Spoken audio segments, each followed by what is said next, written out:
you been, Bryan? Doing good. Missed you last week. I know. You did a podcast without me, and I couldn't be here, but... No, I did some advanced fantasy tips. So before we even get into this episode, what is your best tip for an advanced fantasy football player for draft day? My best tip? Do your research before you go into a draft, because I think we talked about in the last podcast, if you're just going off Madden ratings all the time, you're probably not going to have that good of a draft. So just do a little bit of research beforehand. Look at rankings online. Might be a good place to start, but also do research on different teams. Who has the best offense in the NFL. Those are some of the guys you want to target, like the Chiefs. You might want to target... Not the Texans? Not the Texans. Okay. I mean, the Texans could be... I'm just kidding. They might be dead last. So you don't want to take anyone from the Texans if you know anything about football. So just do a little bit of research and you'll be all right. Nice. Well, welcome then everyone to the Why You're Wrong Fantasy Football Podcast. We are on episode 19 so far of this little thing. And today we got a 12-team mock draft because right now the league that me and Bryan are playing is a 12-team. Maybe that gets reduced to 10, but right now we got to practice if it's a full league right now, so we're doing 12. As our typical intro, I'm the monotone master and Bryan is our show's fantasy foreseer. He knows how to predict the future. You can find us on social media on TikTok and Instagram at WhyYou'reWrongFFB and on Twitter as You're Wrong FFB. Now, we aren't professionals. We don't have a whole lot of time to commit to this. This is a side project for us. If we had time to stat out every individual player, we could, but we've been playing for years, so we know what we're talking about. We've each won a few championships, and we like to give back to people that may want to be improving themselves or just want to be a little bit more coherent when it comes to fantasy football. So we're going to start this episode off with just a few basic notes going around the league right now. Still, the biggest one is Aaron Rodgers, Bryan. He's still not reported to mandatory minicamp, and he recently wore a shirt on a meeting for his upcoming tennis match where it said, "I'm offended." Do you have any insight on that at all? Yeah, I think he hates the Packers. That's really the only insight I have. I really think he hates the Packers, and he wants to do anything and everything possible just to be able to get off that team. I expect him to probably get traded at some point, whenever that time will be. Who knows? But they just released a Madden cover too, and they put 4 different players, and Aaron Rodgers is nowhere to be found on it too. So it seems like that's another topic. Well, what I saw was it was like a little trailer where it's 2 goats in a barn. That's what I saw. That's what I saw as well. So I don't know if Aaron Rodgers is going to be on it, because they probably don't know when he's going to be on a team. So they're probably just like, screw it, we're just going to go with someone else at this point, because who knows? Maybe 2 weeks before the season start, Aaron Rodgers might be on a different team. We don't even know. What I actually would like to see is 2 players that play on opposite sides of the ball, like the year that Troy Polamalu and Larry Fitzgerald were on the cover. It's actually one of the best Maddens out there. I would actually like a cover like that. And I think that they were hinting that with like a Brady, Aaron Donald type Madden cover. But then again, Madden throws curveballs every year. Peyton Hillis is on a cover one time. So that was the most random. We don't know who's going to be on it. In other news, Melvin Gordon has been absent from camp. So right now all the beat writers are in love with Javonte Williams. How do you feel about that, Bryan? I like Javonte Williams. I've only heard terrible things about Melvin Gordon in the first place, and you should never draft him this season from every single fantasy expert out there. However, I think the Broncos are a better team this year, just with the add of Teddy Bridgewater. Right. And they're also getting a couple of receivers back, like Courtland Sutton. Jerry Jeudy should have a breakout year. Noah Fant is supposed to be this amazing fantasy tight end that we didn't see last year, but hasn't happened yet, but should be coming. So I think that Javonte Williams is probably good to take in like the later rounds, just in case he does break out and he's like amazing, and Melvin Gordon just decides to never play or he gets hurt or whatever it may be. But I'd probably take a chance on him. It's just hard for me because like where he is right now in drafts. We'll talk about this later when we get to this round, but depending on how your team is set up, it's going to be either really risky to take him or he's going to be a bench stash. It's a Broncos player. I mean, we've seen the Broncos year after year, and what do? They use 3 running backs every single year. They use Phillip Lindsay, Melvin Gordon last year. They had Booker one year where they just ran 3 running backs all the time. Do you remember Royce Freeman? Royce Freeman, oh my God, they're the worst. He's a touchdown vulture. That's what that guy is. So they are not afraid to use other running backs, which does not relate to fantasy football, and that's why you should probably avoid Broncos running backs at all costs, unless Melvin Gordon doesn't play and Williams is the only guy there. And some dumb news recently, the Jaguars OC recently said that Lawrence isn't the starting quarterback yet. That's every person in the world. That's like Bill Belichick saying that, Tom Brady's like got a calf injury and he's not going to play the next week. It's just, they're just trying to hype up the media. Yeah, it's just coach speak. It's just like, we all know that Trevor Lawrence is your starter. Everyone says it's going to be his starter. Just because you're saying, oh, he has to win the job, like I get that. But at the same time, it's like, you guys drafted him number 1 overall for a reason. They're going to end up starting him. I mean, then again, the Bears did say that Andy Dalton is the QB1. And I think that he is the QB1 until he messes up in week 3 when Justin Fields becomes a starter. That's actually my next point, is that Nagy has come out and said that Andy Dalton is the starter, even though all Bears social media has been Justin Fields, Darnell Mooney burning, Jalen Ramsey, Justin Fields. So, yeah, I think that it's definitely Andy Dalton to start. I don't know why they would even do that, but I think that they promised him and they almost feel bad that they kind of just need to do it. It's almost doing like he's the veteran player. We're not trying to throw our rookie into the fire kind of thing. Don't want him to get hurt. So they'll go 0-3, 0-4. They'll lose by 30 probably every single game. David Montgomery won't live up to the expectations. They'll bring in Justin Fields and then maybe David Montgomery will get a little bit better at a running back. Who knows? But again, David Montgomery on the down. On the down. And now, as the resident Pats fan of this podcast, Brian, I do have to ask you about this. I'm sure you've seen the viral video that's been going around.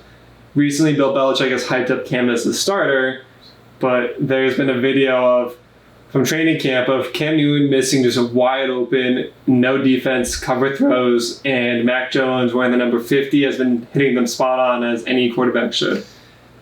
Okay, my thought process is Cam Newton's not the best passer. I think everyone who watches football knows that Cam Newton's not the best passer. Why is he good? Because he's got a lot of versatility. He can run the ball. He can throw the ball maybe 2-3 yards downfield. Now that we got the addition of Hunter Henry and Jonnu Smith, they're just going to be doing hitch routes all day, and he's going to choose between 1 or 2, or he's going to run the ball. I mean, I think it's going to be a run-heavy offense for sure the entire season, or until we move over to Mac Jones, who's one of the most one of the best precision passers out of all the quarterbacks that probably came out of the draft.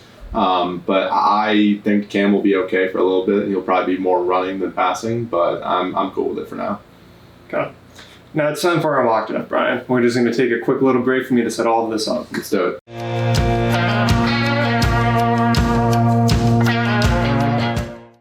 All right, Brian. As we decided right before our podcast, you ended up with the 5th pick by random chance. I ended up with the 8th pick. This is a 12-team league. So we're basically almost right in the middle. We're 1 spot off that middle turn, which means we can play the ADP game if we want to, or we can pick whatever strategy going into the draft that we want. We're going to have some interesting teams for sure. Picking in the middle of drafts is always either very good or very bad because you always have to have that long wait in between going back and forth with the snake draft. So we'll see what happens here. The advantage is we only have to wait 12 picks between picks instead of 24 on the edge. But then the problem is, I think we basically, on the first early rounds, we lose out on the absolute studs at each of their positions.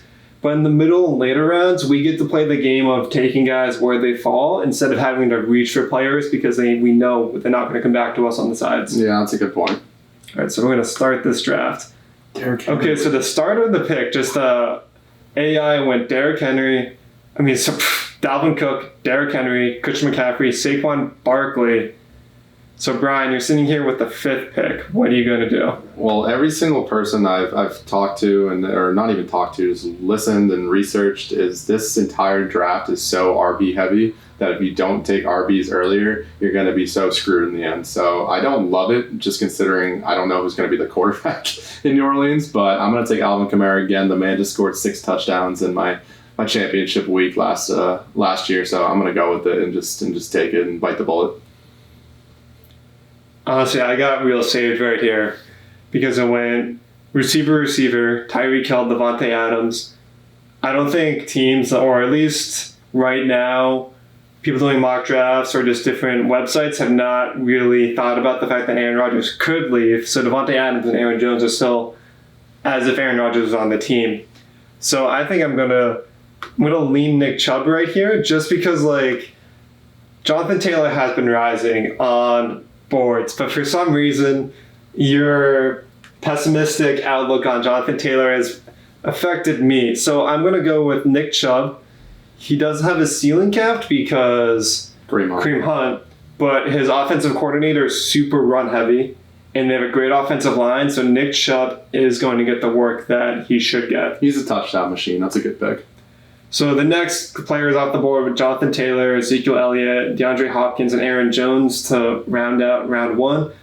Then we started with Stephon Diggs, Travis Kelce, A.J. Brown, Austin Eckler. And back to me, I would have loved Austin Eckler right here.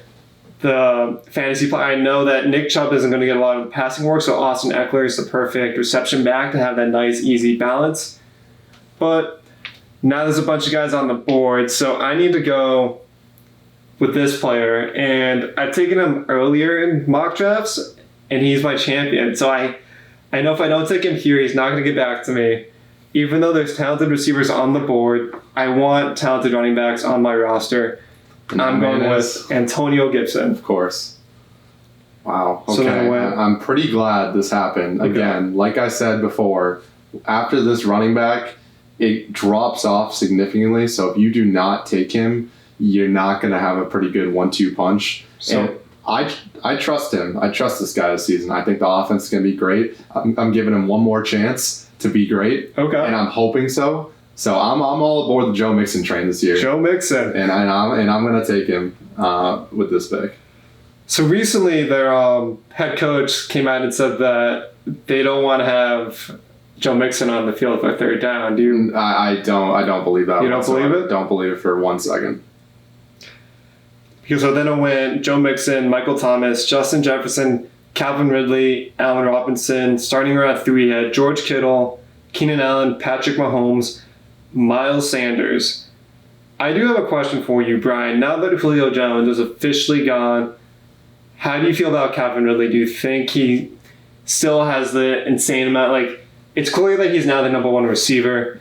It's tough. It's tough. I think Calvin's good. I just don't know if he's good enough to hold an entire season as the one receiver getting the number one work from all the DBs.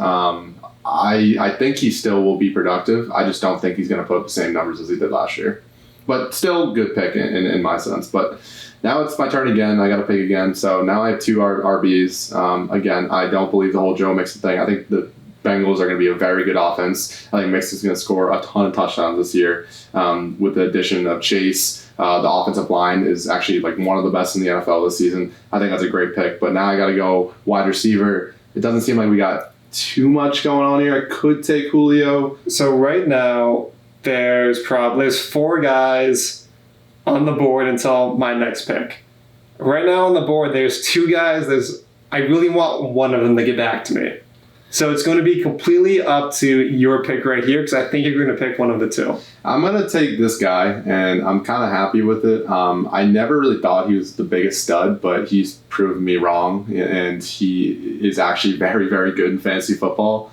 So I'm going to take Terry McLaurin here as a great pick, and I knew that was one of the guys that you wanted. Yeah, real badly. And you also want Julio, too. And Mike Evans is clearly not one of those guys because we've talked about it on previous podcasts, but we'll see. I just want to hype up your pick right here because I think it's with what was left on the board and the way your team has already been assembled. You went running back, and for me right now in the 3rd round, Terry McLaurin is the guy to snag if you've already gone running back, and there's no one left on the board that you like.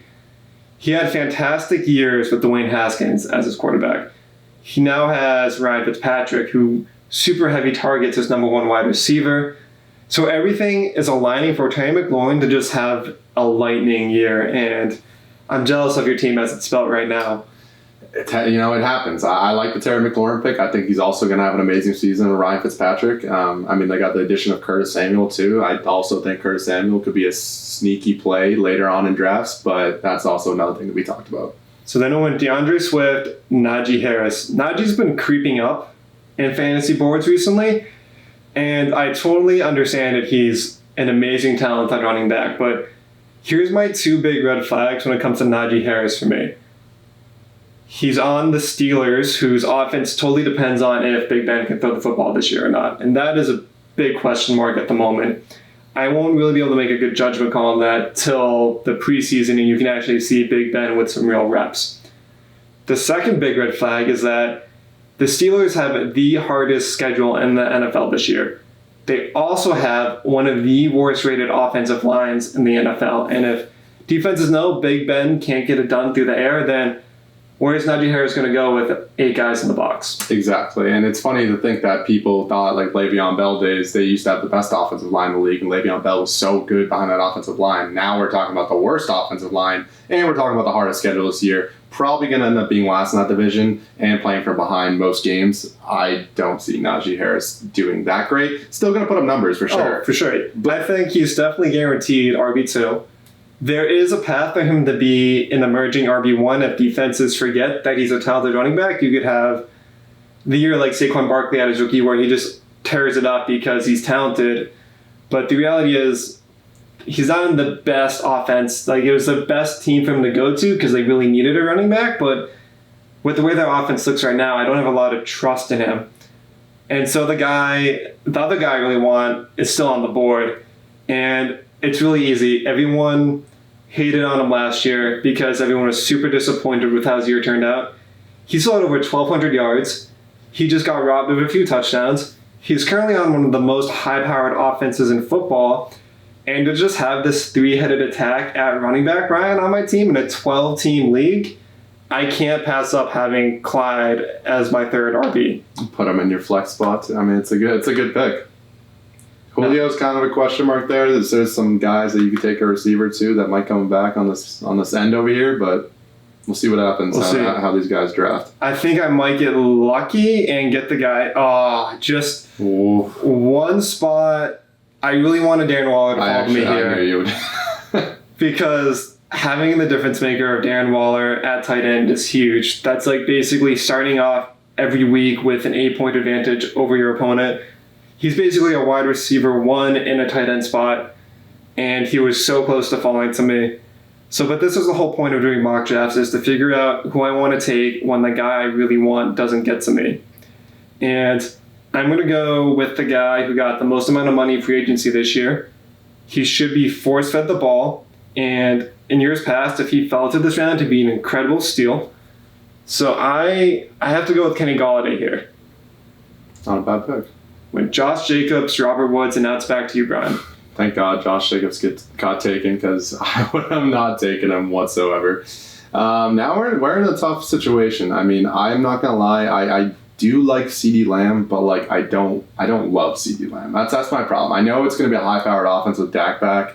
I could take Josh Allen here, I really could, but I did quarterback early last time with that strategy, and it's a mock draft, so I'm going to see what it takes different path? If I can go a different path and see what happens, what my team looks like when I take a quarterback a little bit later. So right now, I mean, there's a couple of good guys out there that I know could probably fall back around to me, but the guy that I want, and I've heard it from multiple people before, that he could be the fantasy MVP, the fantasy sleeper. Had him on my team last year too. He's a red zone machine, even though he's a small, shifty guy. But I think that this team probably turns it around. They're a little bit better this year. Again, don't believe in the quarterback, but I believe in their run game. I'm going to take Myles Gaskin here. Interesting pick. So you also decided to go 3 RB heavy this year. I did. Then it went Josh Allen, CeeDee Lamb, DJ Moore, Deontay Johnson, Kyler Murray to start round 5, Mark Andrews, Adam Thielen, Tyler Lockett, and now it's back to you, Bryan. Okay, this pick it's interesting for sure. There's 2 routes I can go, and I think these are the 2 that I probably should take. Oh God, this hurts me really bad. I want to take Cooper Kupp really badly because I think that Matt Stafford is a very good precision passer. I think we found years after years he just throws the ball so many times. I also kind of like TJ Hawkinson this year too, because Jared Goff is big with his tight ends.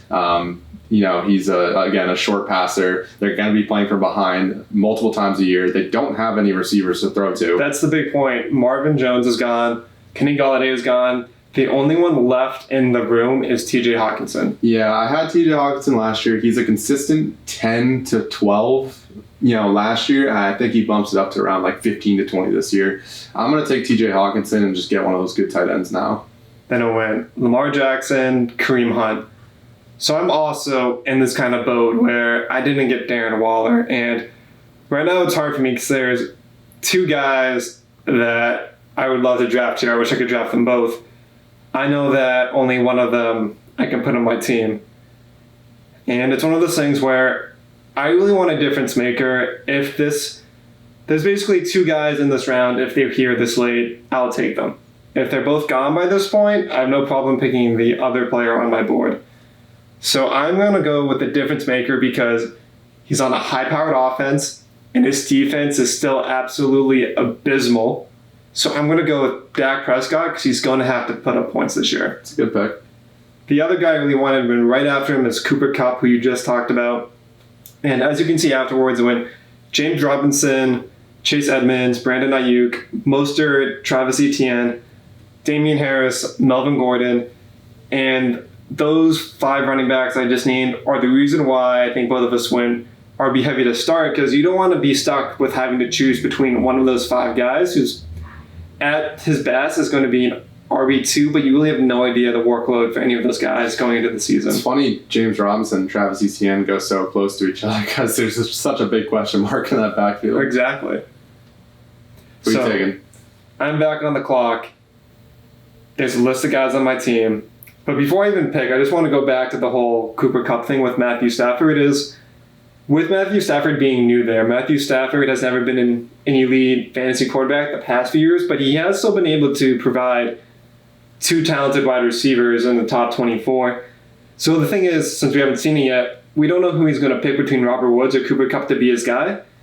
So instead of reaching on Robert Woods in the 4th, if I have the opportunity to, I'm going to take Cooper Kupp in the 5th or the 6th if I don't get the quarterback that I want. I agree with that. So now I'm looking for my wide receiver too. And it's hard because this named player used to be a fantasy god. He's sitting on the board right now, Odell Beckham. He's staring me in the face, but he's hurt fantasy players the last 3 years. All the off-media hype is basically saying OBJ's back, he's feeling great. I still want to see it first before I end up taking him. So I want to go with the guy that had great fantasy numbers with Joe Flacco as his quarterback. And he has a much better quarterback than Joe Flacco and Teddy Bridgewater now. So I'm going to go with Cortland Sutton as my wide receiver 2 in round 6. It's a good pick. I need a receiver here, and it didn't work to my advantage. So went Odell Beckham, then I went T. Higgins. So right now, your only receiver on your team is Terry McLaurin. See, it's tough. Like, I don't believe in Chase Claypool. That offense just scares me in the first part. Juju is another question mark on that team because you never know who's going to have a big game. I could go, Tyler Boyd, but I don't need a stretch on it. I think with a high-powered offense, I don't like this guy. I've said it multiple times. I mean, he is your guy in pass, but he is still the number 1 guy there. In a Trevor Lawrence offense, I guess I got to believe in the hype, but I'll take DJ Chark here. So the thing is, I really want to draft DJ Chark, but because I haven't seen that offense with Trevor Lawrence behind it yet, or I'm not really thrilled. Like, I would have taken him here if he falls here. Taking him in round 6 just kind of like it hurts. It hurts. It does. But that's what happened. Now I learn and remember that when you're the 5 pick in a 12 team and you take 3 running backs, those are the receivers you're going to get in that round. And it's because you went with the difference maker of the hype of T.J. Hawkinson. So then you pass up on Cooper Kupp. On Cooper Kupp, exactly. So then it went Dallas Goedert, David Johnson, Ronald Jones, Juju Smith-Schuster, Mike Davis, Aaron Rodgers, Chase Claypool, Will Fuller, and now you're back on the clock, Ryan. See, if I almost did this again, what I would have done is I would have took Cooper Kupp, and then Noah Fant would have came back around to me, and I'd rather have Cooper Kupp and Noah Fant, but now that I drafted, and I learned from it, I would have done that differently. I still believe in Hawkinson and Chark. Hopefully Chark can live up to the expectations, but in a real draft, I don't know if I'd have the power to actually draft him. This is another guy that I really want. I've only heard good things about him just from research. In a quarterback error, I don't want to take the quarterback yet because I really want to get this guy. Right. Big player. I might be stretching for him, but I want him now.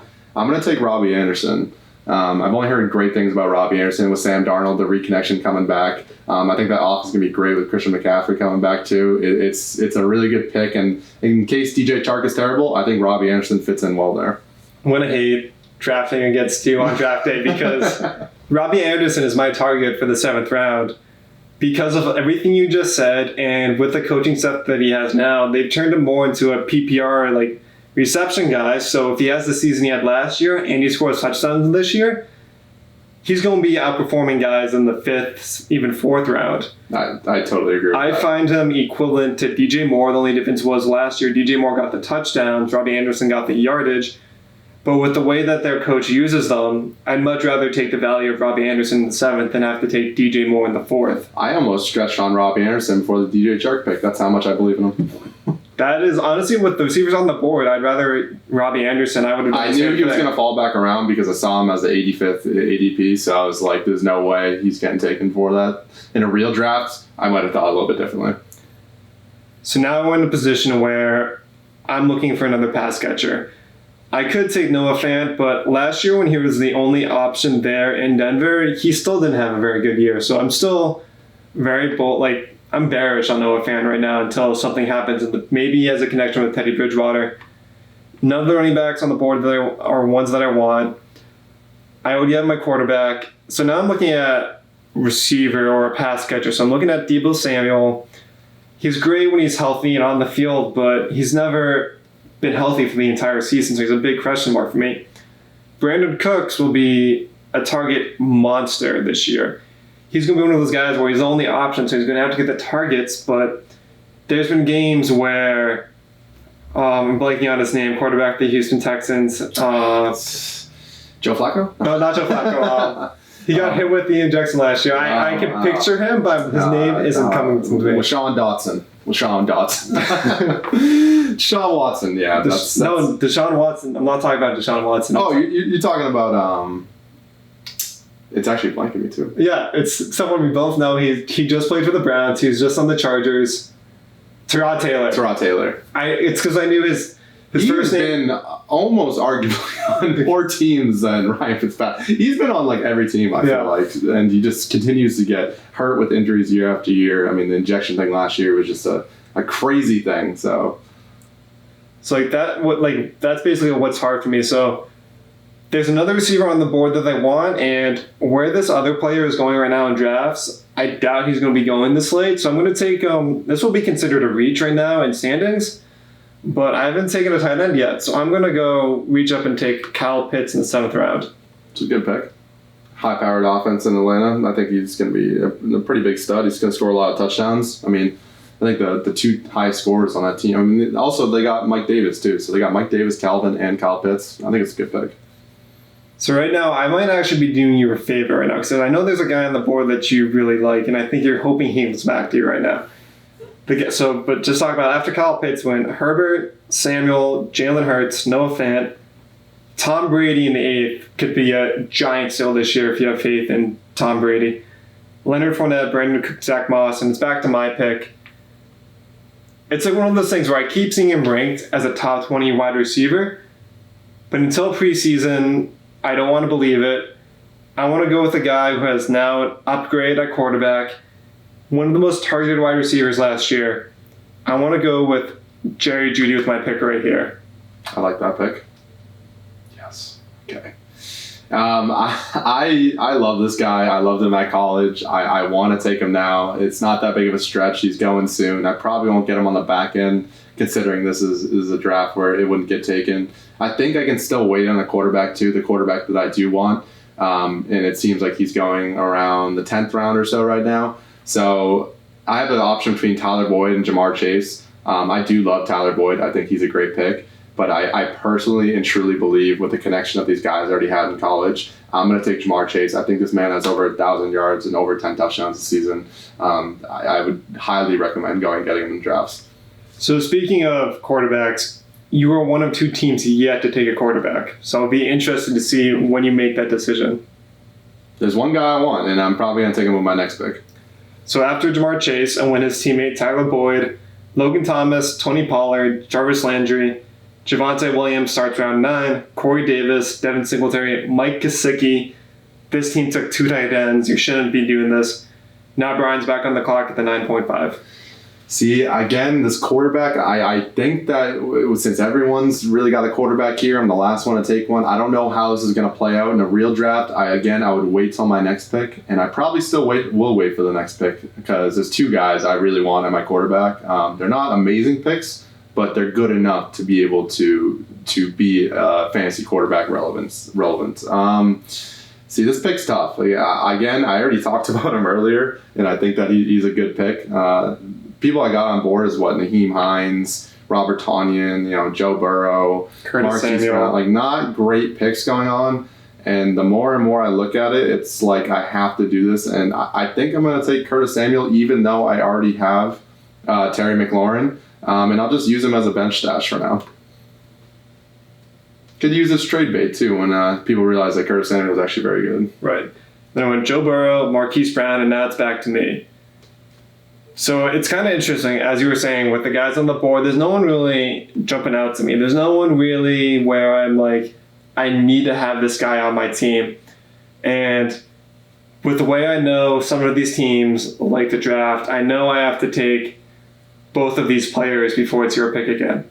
And I might be reaching for one of them at this point, according to rankings right now, but I believe he could be the Antonio Gibson of this year.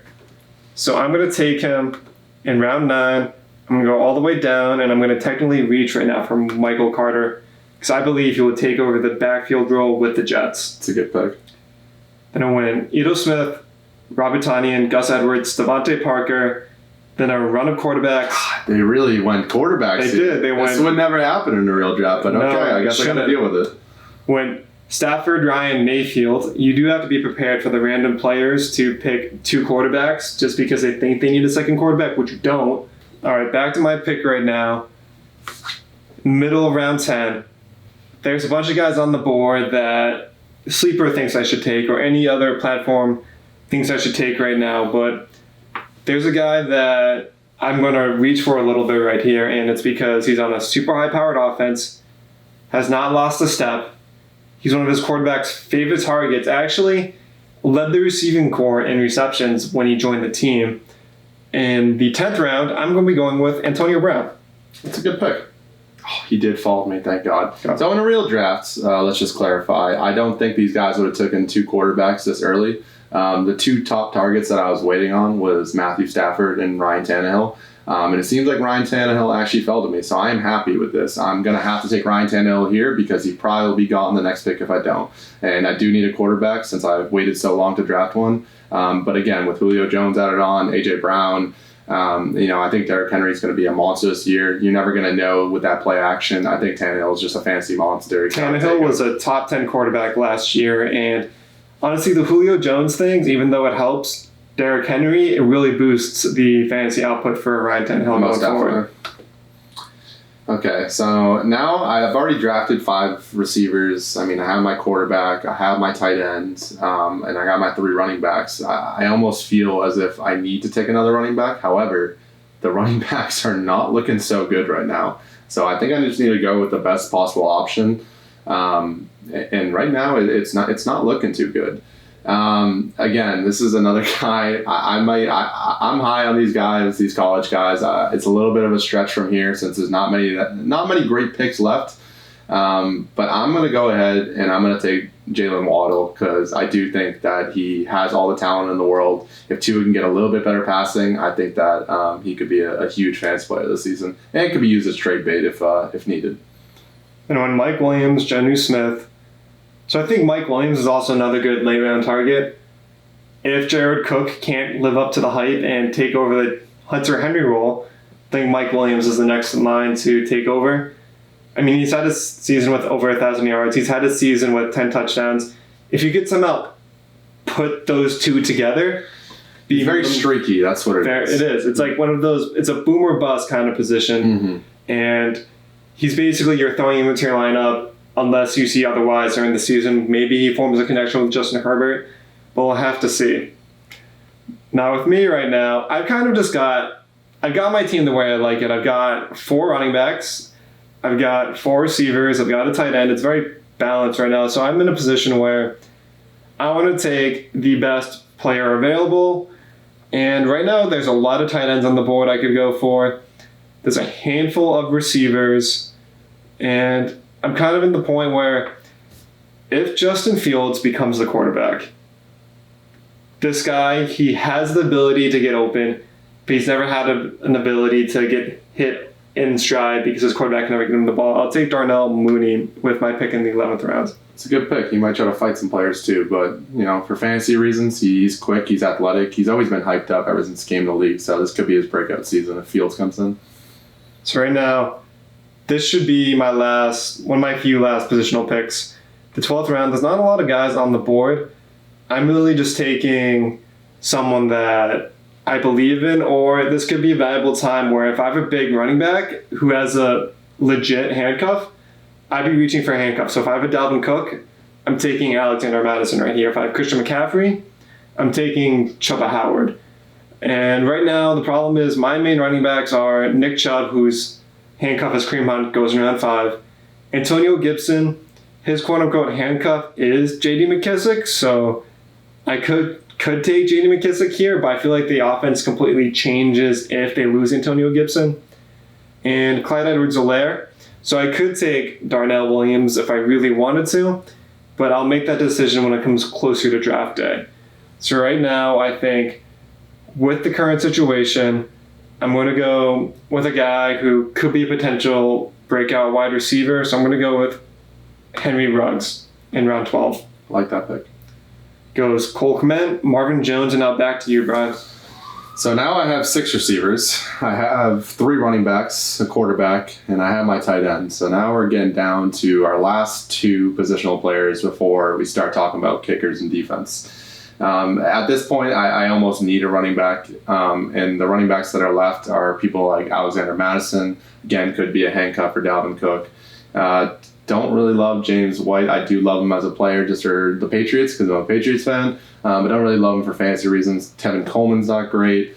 There's 5 RBs in that backfield. They got like Ty Johnson, Samaje Perine, Michael Carter. There's so many people in that backfield. Again, I want to stay away from that at all costs. And I'm going to take this guy. I mean, he's a PPR monster. Like, if he can actually get on the field, I know the main workhorse is Antonio Gibson. But if for whatever reason that he does go down, this guy will put up 25 points in your fantasy team. So I'm going to take it just solely to despise you and be his handcuff. But okay. I'm going to take J.D. McKissick here.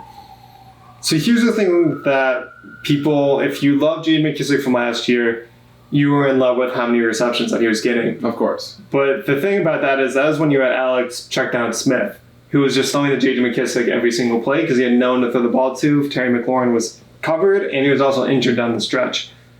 Ryan Fitzpatrick doesn't check down. He checks down to his receiver 40 yards down the field in triple coverage. It's solely if Antonio Gibson were to get hurt, because if he does play and he is the lead back there, he will get the running downs and he will get the passing downs. I don't truly believe J.D. McKissick will be that great. Antonio Gibson's probably going to get all 3 downs every single drive. But, again, looking at the running backs here, it's not great. Would I have drafted differently if I did this again? Probably. But I had to do what I had to do, and I took him in that position. So now we're coming down to the wire here. I mean, there's not a lot of good picks left here for sure.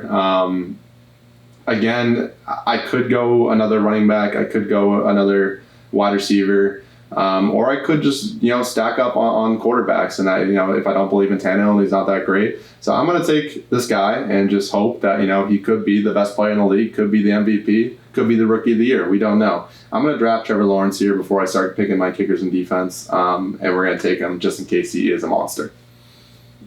And Zach Ertz, John Brown. So in theory, I should be taking my last positional pick. But out of all the mock drafts I've done, there's still 2 players on the board who I'd love to take with my last pick, and no one's taken them yet that I've seen. So instead of taking a player right here, I'm going to take the defense that I would want going into the season, because I'll be the first one to take the defense. I have my choice, and then once everyone else starts picking the players that they want, I'll know I have the defense that I like, and then I also have a head start on whatever kicker that I want too. So at the moment, the defense that I've been looking at is the Tampa Bay Buccaneers, because they have one of the easiest schedules and they've returned all their starters. There are a bunch of other good defenses still on the board, But at the moment, I want to call my shot on the Bucks. We're going kickers this round, huh? Right, and kickers are going first. So off the board, Justin Tucker, Butker, Koo, Will Lutz, all on high-scoring teams. I will also do the same, and I will take Greg Zuerlein on the Cowboys with their high-powered offense and terrible defense. Okay, so now it's my turn. Everyone's choosing kickers here, so do I get my good defense here and choose that way, or do I go for the kicker? Personally, I like my kickers better. I think kickers are very valuable in fantasy football. I think that they can make or break one of your games, and I think you can stream defenses. And within the 12-team league, if I don't get a top-tier defense like the Buccaneers, I probably, will end up dropping him at some point. But this is a guy that I had last year. He is an absolute machine from 50 yards out, 50-plus yards out. Probably hit every field goal possible. Absolute monster, and their team is not good enough to score on every drive, but they're good enough to get over the 50-yard line.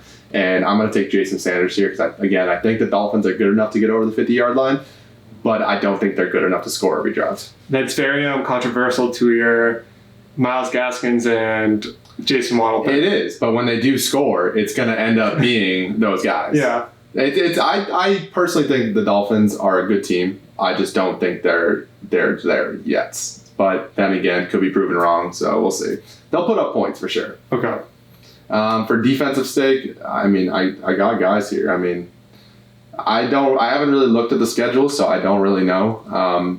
But from the guys that are on this defense, they were a monster defense last year. They could have a tough schedule this year. I'm honestly not sure, but I'm just going to take the Washington football team and just go with it. Sounds back to me. So this is one of the reasons why I went defense and kicker around earlier than I should, because there's still 3 guys I could throw on my team and be thrilled with. One of them is Jared Cook. If for whatever reason Kyle Pitts doesn't pan out the way everyone hopes he does, Jared Cook should take over the Hunter Henry role. If not, I can cut him and pick up someone else and just stream tight end. Or I could take Brashad Perryman, who has never really had a successful role in the NFL yet, but he is technically the number 1 wide receiver on his team. He's on the Lions. He's going to have to get the ball fed to him if it's like TJ Hawkinson is covered. And the third player who I'd also love to take is Russell Gage, because now that Julio Jones is gone, Calvin Ridley gets all the number 1 work. Russell Gage is the next guy up on that board. But just for the sake of knowing that he's put up points in fantasy before, I'll take Brashad Perryman with my last pick. I like that pick. And that's how the team rounds out. So, Brian, you want to go over your team real quick? Let's do running back, receiver, quarterback, tight end, so it's fluid and makes sense. All right, cool. Let's go to my running backs. All right, from running backs, again, I'm happy. Not ecstatic about taking Kamara. He's still a stud. He's still going to put up numbers. He's still that guy over in New Orleans. I think New Orleans isn't going to be that great of a team this year, but the good thing about it is that they might be losing a lot of games, which means they have to pass the ball a lot. I think Kamara is a great pick just for a PPR sake. For a standard league, don't think so as much because he's not amazing in the run game. But then again, he could put up 6 touchdowns too, so you never know. Joe Mixon, number 2. You apparently aren't loving the Joe Mixon train, but I'm still a firm believer. Okay. I know as a coach, but I think Joe Mixon is that guy, and I think that he's been hurt by the quarterback getting hurt last year. The offensive line wasn't as amazing as it is this year. They just added Jamar Chase. They're adding all these weapons. I think they're a high-powered offense, winning football games, and then just running the rock with Joe Mixon to end the game. So I think he has a way better season than he did, and I'm kind of happy that I took him with that pick right there. I think this is Joe Mixon's make-or-break year, and 100%. The best place to take him is end of round 2, beginning of round 3, because I think taking him early round 2 it's still a little too risky. It's a little bit of a stretch. Like around, I would say towards the end of round 2, maybe if he falls to the start of round 3, definitely take him there because you do need to go RB heavy in these drafts. With wide receiver, again, I took Terry McLaurin. We already talked about it. I think he's an amazing pick. I think he is a stud. He has proven year after year that he can catch the ball. Ryan Fitzmagic is a absolute close the eyes, throw it up to your guy, and he's a speedster. I think McLaurin's probably getting 10-plus touchdowns. Easily over 1,200 yards. Could be one of the better players. No, you wanted to take him. I wanted to take him so badly. Then we're going to put a little asterisk next to DJ Chark because I'd probably start Robbie Anderson over him because I like Robbie Anderson better. But Robbie Anderson and DJ Chark, both guys that I think that have a lot of potential on high-powered offenses. Love the Sam Darnold and the Robbie Anderson connection. Again, I've only heard amazing things about what Robbie Anderson is going to do this season. So I like both those picks. And, it'll probably just be matchup based or see which one's better in the end. From bench sake, I like my guys I took with Curtis Samuel, Jamar Chase, Jalen Waddle. I think those three guys, one of them is going to be an absolute monster, and the other guys will probably end up being like mediocre players, but they're good bench stashes though. Exactly. They're guys you could just put into your lineup if someone's on bye, and they're not going to be a complete drop-off. The thing about the three of those is they're all explosive players. They're all super, super fast, and they could all break off for like 90-yard touchdowns. So you could plug and play them, and you never know. You can get one catch for 90 yards and a touchdown, and look what you're saying at. You start saying that's 16 points right there. You can't ask for more than that. And then from tight ends, I only got one tight end. I'd probably drop someone if I need another tight end. But I like TJ Hawkinson in that spot. Again, we talked about it. Jared Goff really only has one person to throw to. It's either Perriman or TJ Hawkinson. It's probably going to be TJ Hawkinson, and they're going to be losing a lot of games. He's probably going to be one of the best tight ends in fantasy football this season. It's going to be a volume and having to come back from behind the entire time. Of course. And I think... Got to talk about your quarterback, Big T. Oh, my quarterback. Oh, there we go. Ryan Tannehill, I was never a believer in him, and then you drafted him, or you picked him up last year, and he was actually very, very good. He was putting up like 30 points. I think he ran for like a 40-yard touchdown one time. Had like a 35-point week. I was pretty amazed by it. And then again, with the addition of Julio Jones, I think that Ryan Tannehill only gets better with the threat of Derrick Henry, and then the play action. You got A.J. Brown and Julio on both sides. Like, it's just going to be a really good season for the Titans. They might win the Super Bowl, honestly. That's the thing about Ryan. And also, their defense is actually now on the worst half versus being on the better half in years past. So that means they're going to have to be putting up points to stay active. And the thing about Ryan, he's a sneaky runner. Like, the entire defense thinks it's going to be Derrick Henry. You have to game plan for that. So some of those games where Tannehill is putting up 25-plus points is because he was able to sneak in a rushing touchdown because the defense was preoccupied. And that's something you got to put into the factor, too. And then I also took Trevor Lawrence as well because Trevor Lawrence got to take up the hype. I'm believing in the hype. Got DJ Chark, too. If Tannehill goes down for whatever reason is, I could plug in Trevor Lawrence and have DJ Chark there, and they can have that duo. So, going back to my team, I also went super running back heavy. A little bit more heavy than you because you took Terry McLaurin, but my big three is Nick Chubb, Antonio Gibson, Clyde Edwards-Helaire.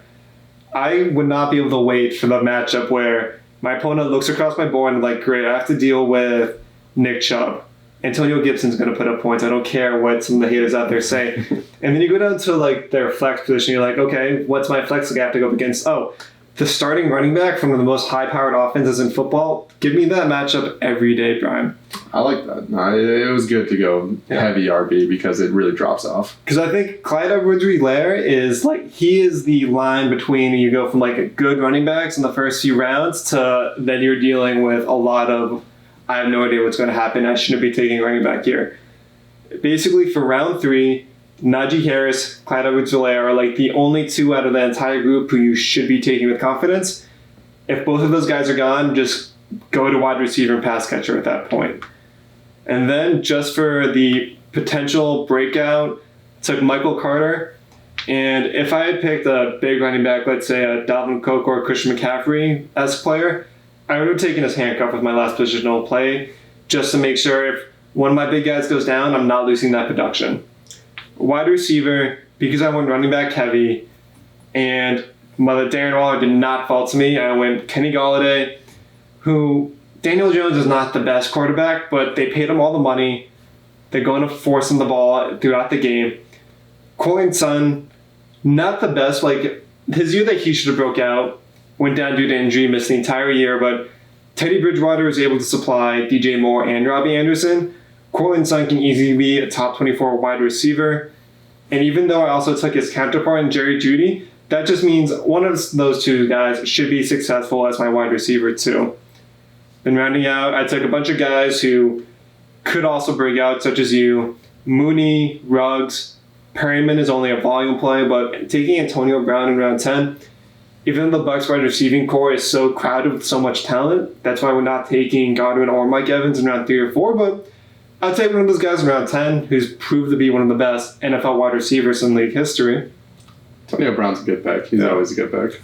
Then at quarterback, Dak Prescott, round 5. super terrible defense, which means Dak Prescott has to put up numbers. Last year, he was on pace for 7,000 yards before he got hurt, Bryan. That could have been monstrous for Aiden, especially. Well, he got Justin Herbert to back it up, so he had some good quarterbacks there. And then in round 7, I'll take the potential high-end volume touchdown machine in Kyle Pitts. If the defense decides to focus on Calvin Ridley, Kyle Pitts is the next best pass catcher on the Falcons, and he might be the next guy that Matt Ryan falls in love with. So I'll take the chance on him in the 7th round because at that point in the draft, my team is so balanced that I'm comfortable taking Kyle Pitts instead of, for example, I passed on Deebo Samuel or Brandon Cooks. Like, I'll take my chance on tight end at that point instead of another wide receiver to put on my bench. It's a good choice. And then, just to wrap up everything, here's a bonus step I like to tell people, or I got to do it last year. If a player gets put on IR during the summer or preseason, but he may be ready to play week 1 or 2. If you're in a league where you have IR spots available, take him with the last pick in your draft.